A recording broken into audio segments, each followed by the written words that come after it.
Welcome to IT Nation Wise Up on Location edition, coming to you from CompTIA ChannelCon in Atlanta, and they are correct. It's hot. That's all I know about Atlanta so far. As Nellie says, it's hot in her.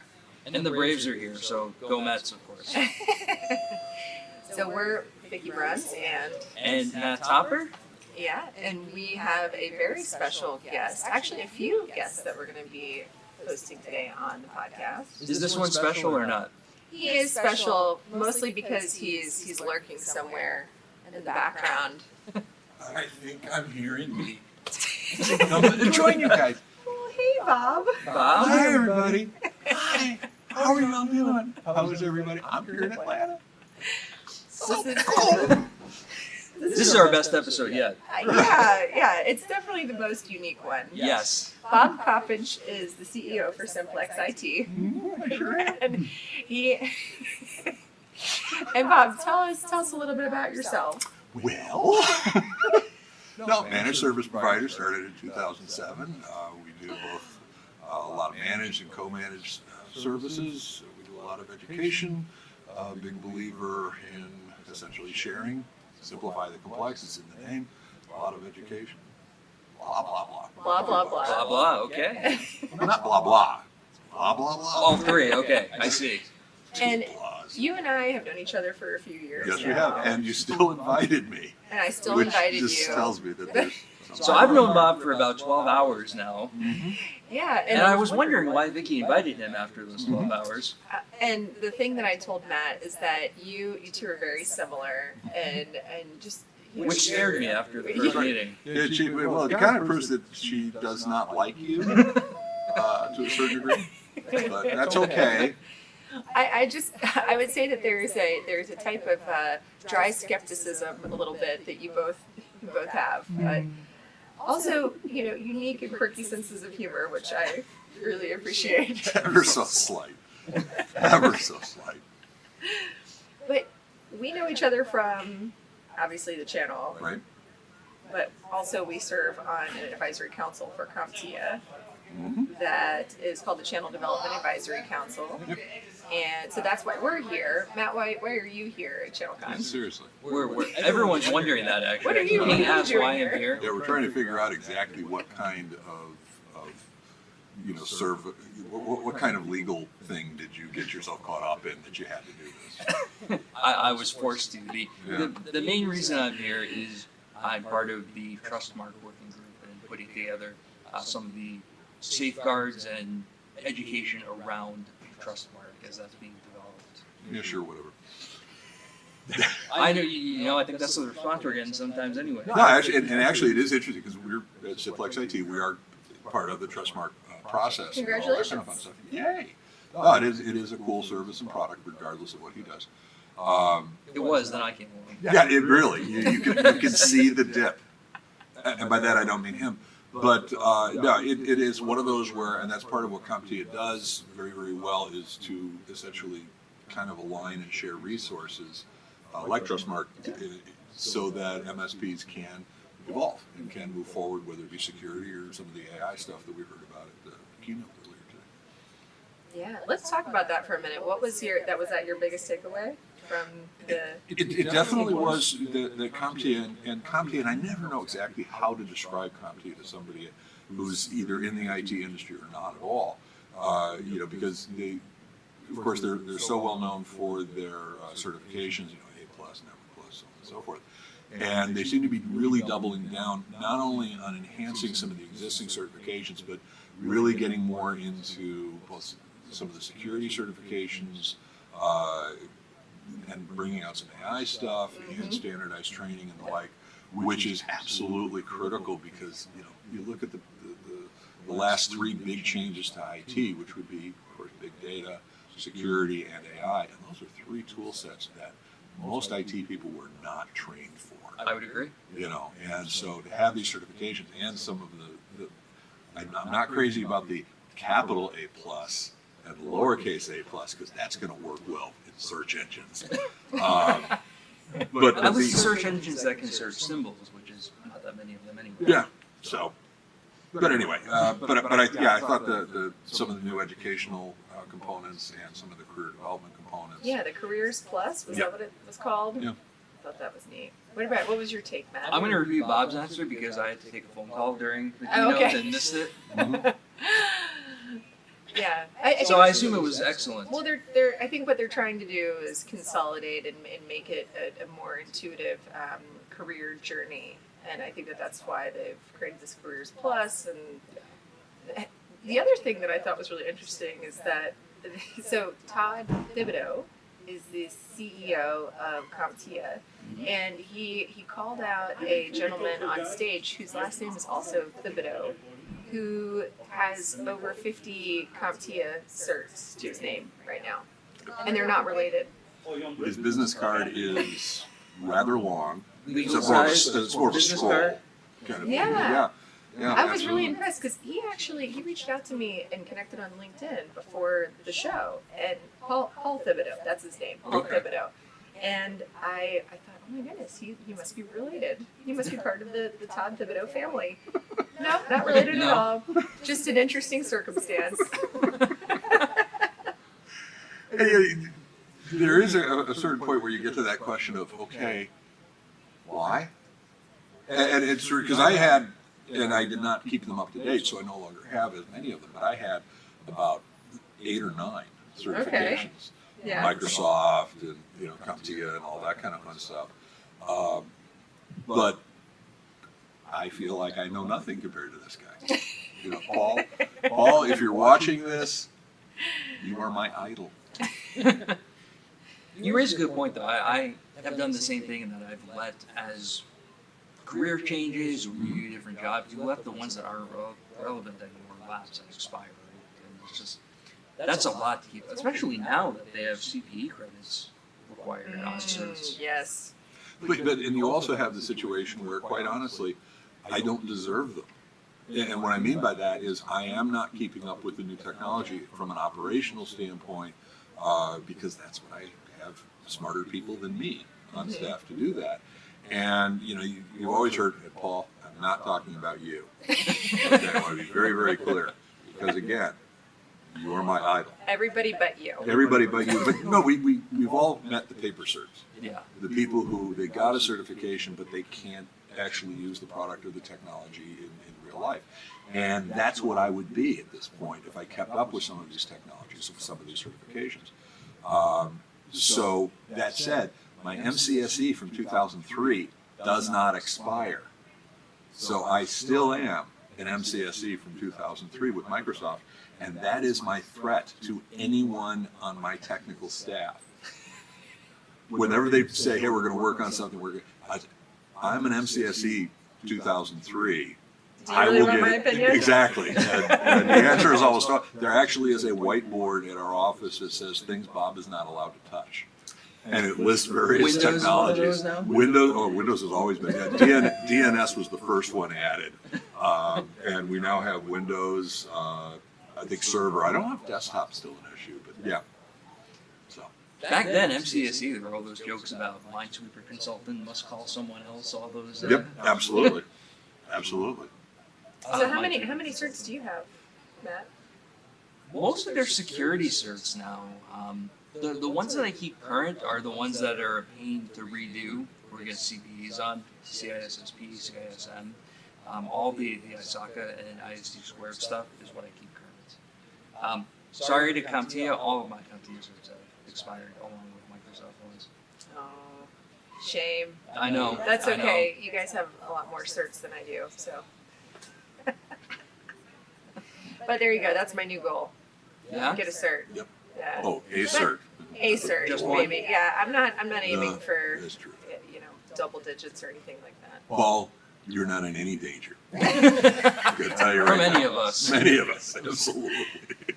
So I think you touched on an interesting point about the fact that you have the people that work for you know not to involve you in some of the more tactical things that are going on within your organization. And when I had reached out to you before we came to ChannelCon, I said, Bob, what do you want to talk about? and you said, I think we should talk about the wonderful or maybe lackluster job that MSPs do in being able to evolve their business. And so what did you mean by that? I don't know. I really wasn't paying attention. It's one of those where we talk, whenever somebody talks about IT in a very general term, we always talk about IT as the industry of change. Whether you talk about Moore's Law, you talk about whatever, but it's like every 3 to 5 years there's some new technology. It's revolutionary, so on and so forth. But the market for the managed service provider, which at the end of the day, we're supposed to be the experts in terms of managing and maintaining IT for our client organizations. We always act surprised when this new thing's coming up. And we're always ill-prepared as an industry. And what ends up happening is a lot of the vendors will come out of the woodwork and say, all you have to do is buy this one product or buy this one service and everything will be perfect forever and ever. And then we have to be told that we're all falling behind, so on and so forth. So it's always acting, or it's always positioned as if this is some surprise thing coming up. And my point, or my concern is, we're always going to be facing new stuff. We're always going to be facing change. And that should be a given. As a managed service provider, part of our job is to prepare both ourselves and our clients for the future. And if all that involves is us responding to whatever the clients or the industry is telling us, we're not doing a very good job. So that's kind of a nutshell of my thought. So when you had first said this topic pre-show, I kind of joked to you about MSPs doing things like, hey, we're patching, we're back-end calling that managed services, right? But it's going down the checklist like that is not providing managed services. That's table stakes, right? You know, we'll get into your business, help you figure out how to navigate this change. That's what needs to actually happen, and the way MSPs need to be looking at things. And right now, it's kind of just, you know, all of that stuff should be, yeah, we'll also do that. Let's talk about your business. And I feel like that's not happening yet. Well, and I think there's two levels of it. You can see the industry almost splitting into two. The first is the commodity. Those are the organizations who are essentially doing the same thing that they did 5 years ago because their clients are demanding or wanting the same thing as 5 years ago. And it's a race to the bottom. It's essentially, I'm competing on cost, I'm competing on, I want to charge the least amount I possibly can and try to squeeze out some dollars and all that. And I think a lot of MSPs are stuck in that because they're not embracing the whole evolutionary concept. Mm-hmm. Then you have the other MSPs who are, and a lot of them are doing it reluctantly because they attend conferences or they watch YouTube or whatever, and they see these new things coming out. So, but they adapt in fits and spasms of they'll add this, they'll add that, but almost as an afterthought. Right. It's a reactive approach. Right, exactly. Mm-hmm. But we're supposed to be proactive. To your point of, we're supposed to be patching. Well, yeah, and we should be patching in a way that requires a minimal amount of technician's time because there's tools out there that will automate a majority of that, boys and girls. So we should be adding those automation tools so that frees us up. By freeing us up, that means we're not spending a lot of technician time, which means we're saving costs. And we can then do the stuff that adds value to the client. And it's one of those where the more things you can that you can take off of your cost sheet, the more time and cost you can add to the high level stuff, which is what the clients will pay through the nose for that stuff. But the clients won't even necessarily ask you to go get better patching and do all this stuff. They won't even realize until they get it from someone that that's what they needed. They think that IT is just maintaining your stuff. Ambiguous term. Yeah. Mm-hmm. And when they get into a relationship with the provider that's truly providing consulting and embracing what we say we do in that trusted advisor role, it's like a wake-up call, a light bulb goes off for them. Well, you first of all, you have to remember that just when we talk about the maturity level of an MSP, there's also the maturity level of clients. If a potential client sees IT as its expense, I have to pay the money, but I want to pay as little as possible.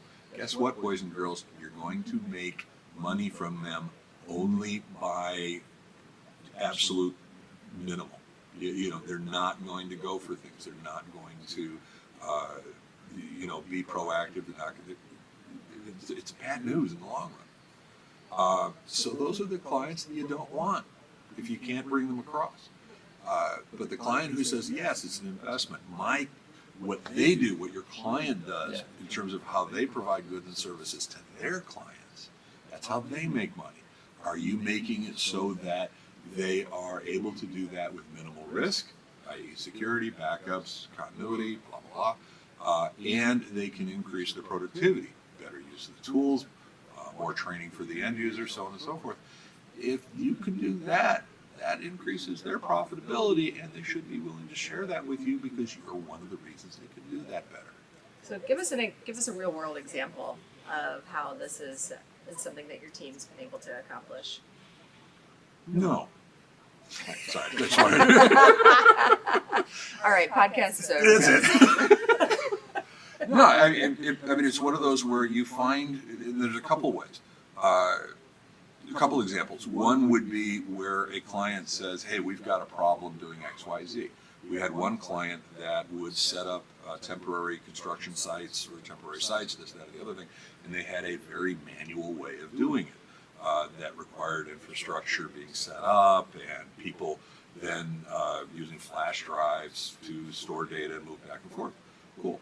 Let's instead get a couple of hotspots, start implementing 365 OneDrive, so on and so forth, and now their people don't have to learn how to use thumb drives. They don't have to worry about getting rid of them. So we would cut their operational costs and just as importantly their risk of losing data significantly with minimal cost improvements.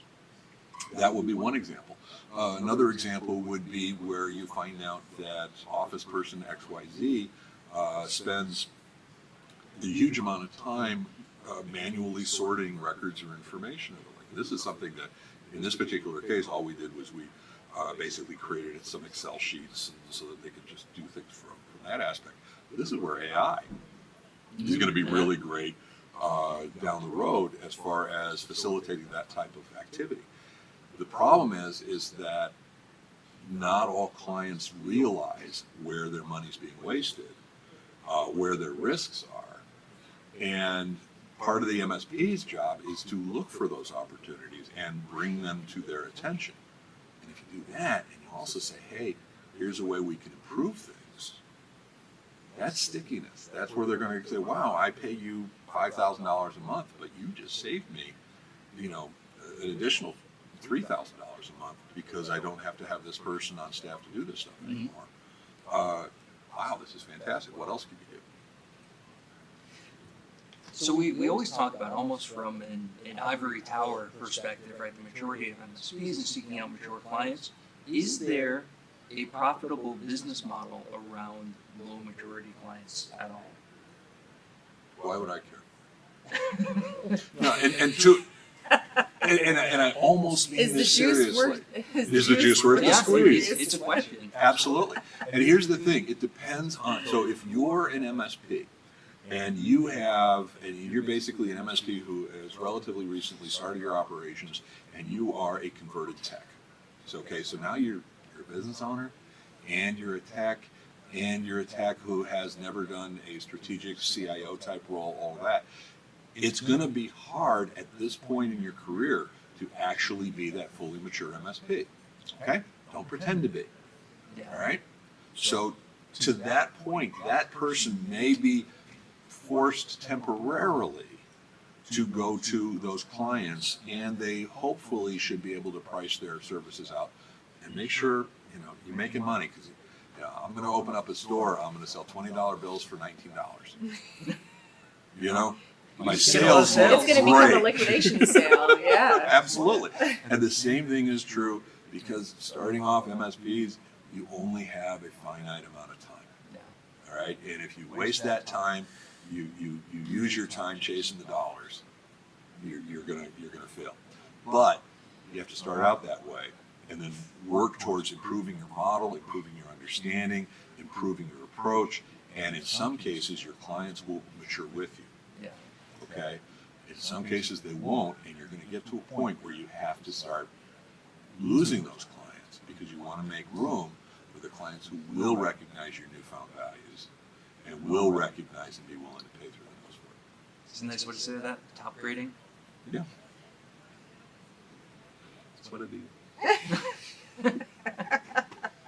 This is almost like a slumber party kind of thing. We should have some plush animals or things along those lines. Get a Not in a Tiger weird- Beat magazine. Not in a weird way. Is Tiger Beat still out? No idea. No, but I definitely subscribed when I was Did you? a teenager. Yes, yeah, I was a big fan of the Hanson brothers. Oh, bloody. Back in the day, I'm totally dating myself. You're not even close because I was like Donny Osmond. Okay, right.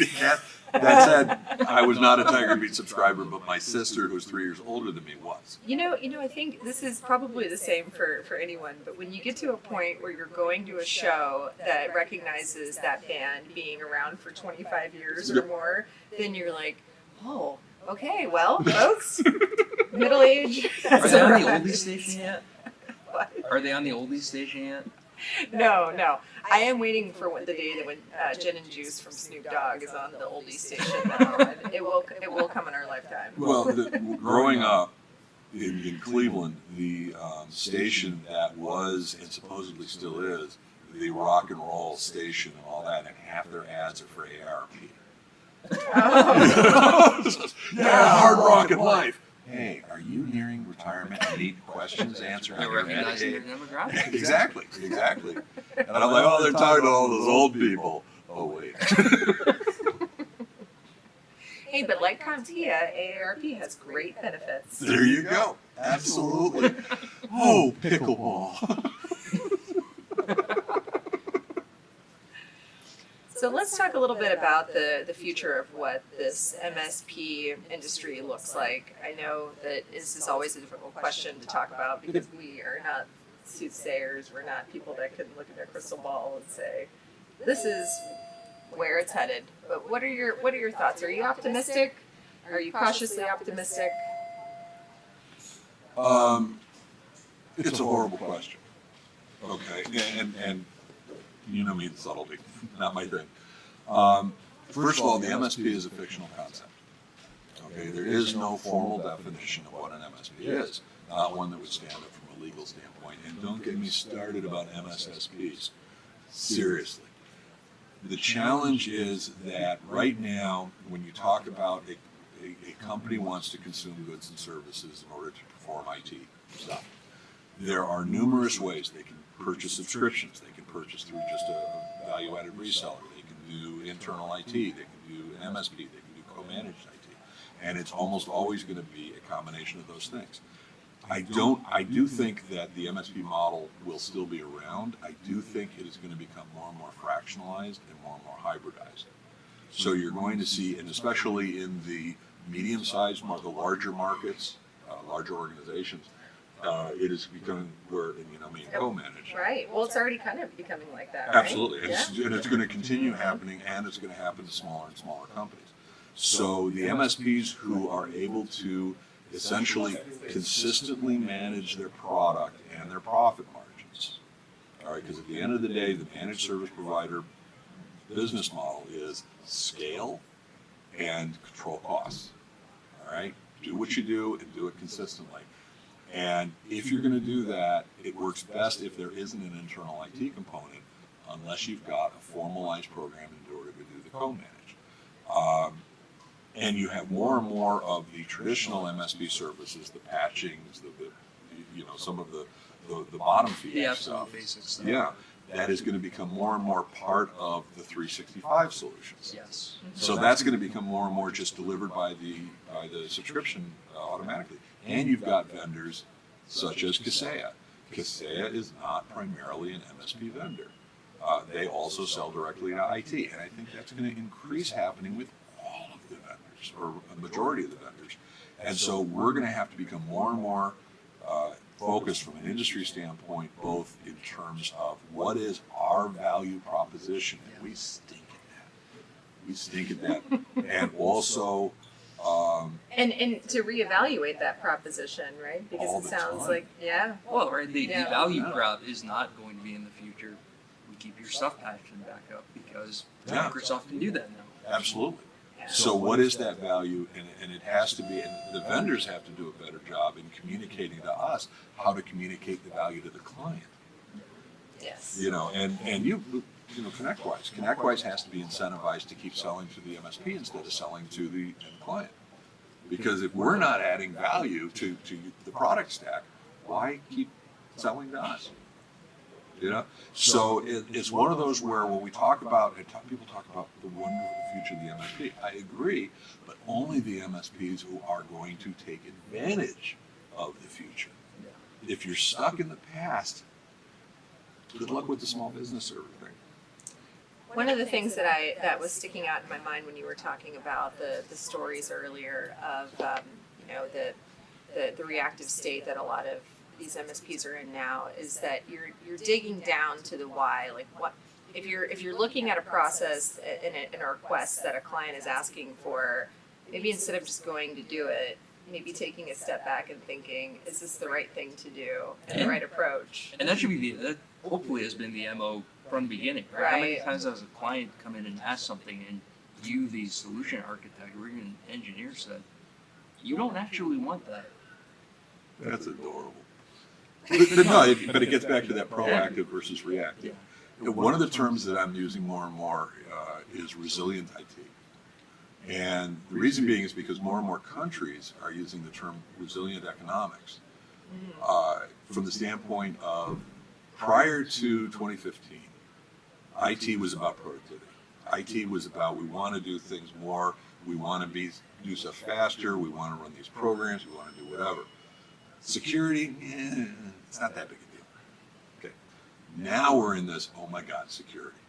And if you look over the past 5-10 years or so, we're becoming more and more focused on security and less focused on productivity. And now we're starting to see the pendulum swing back again, and it'll probably settle somewhere in the middle. And when you talk about resilience, resilience is the ability to accept and manage risk and accept and manage opportunities.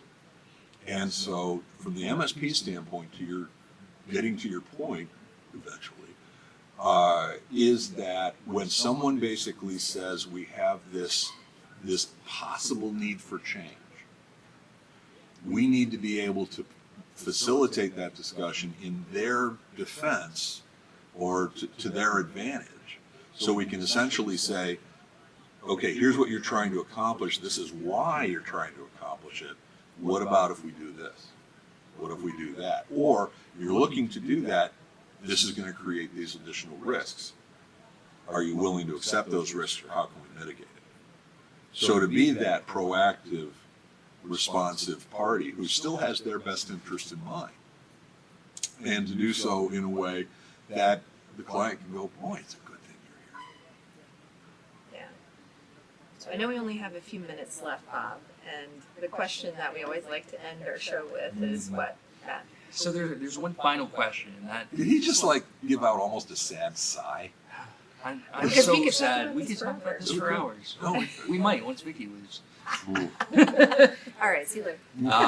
So the last question is, if you could give our viewers, mostly other MSPs, one habit that they should start doing or stop doing, or both, what would it be? You have to think about value as it relates to the client experience. Quit thinking about value as it relates to you. Quit talking about yourself. Quit talking about how cool you are. Quit talking about how fantastic you are. Quit talking about how you've got this backup, this security, this. Nobody cares. How is your client's experience? How is their ability to go to market for their clients with their goods and services?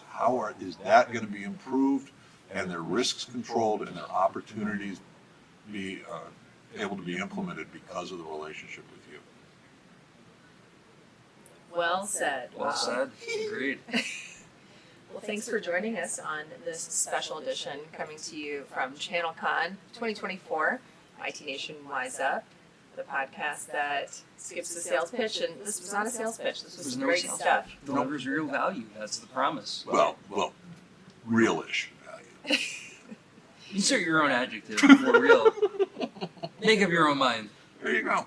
Yeah. So thanks for joining us, Bob, and thanks for everyone for tuning in. Yay. Yeah.